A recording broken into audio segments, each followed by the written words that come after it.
But I'm still a Westerner. I love San Francisco.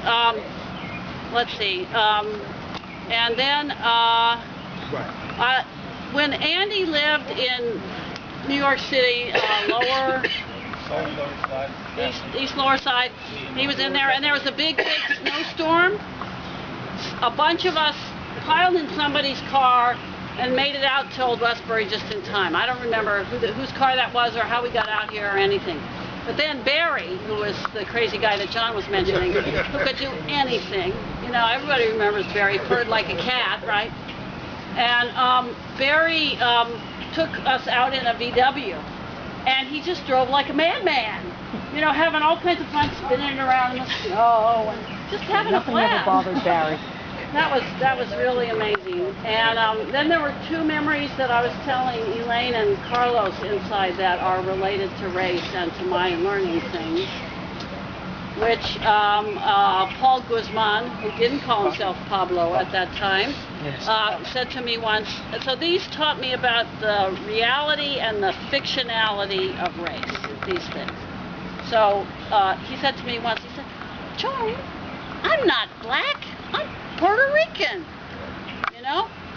And the other thing was Count Taylor. And so there was like the youngest and the oldest, you know, something like that, of the African American or whatever people on campus. And so the way Count would tell everybody in the first 5 seconds he met him, "I'm a black man," you know? And when, I remember that. Yeah, no, that was absolutely extraordinary. Pablo was called Guzman here. Yeah. And, okay, and we sent him to Cuernavaca, where we learned Spanish with Ivan Illich, who was the head of the center there. Right. And when he came back, he was Pablo Yoruba Guzman. Yeah, and he was also married. I have. I forgot that part. A question after being inside there that I just like to throw. One of the responses to the questions that were asked that you answered with the machine, it said if you were sending your kid, would you send them to the Westbury that you knew? Put that there. Now when Jake was speaking, he reminded us of the night or the day when there was the structure or the problem between asking for Harris's resignation. Yes. Knowing what you know today, would you have taken the same position that you took then? I wasn't here then. But those who were here. But may I just say something real quick, and that is that what he wrote gave me a clearer idea of what he went through. No, I'm not questioning him. I guess what I'm trying to do is to place it within a context, to suggest that there are times that we function based on what we perceive is our self-interest. But in the long run, it could well be that which destroys us. And this is what I'm suggesting, because after Harris left, signaled the Westbury that you have today, because there was an interim body to make the transition.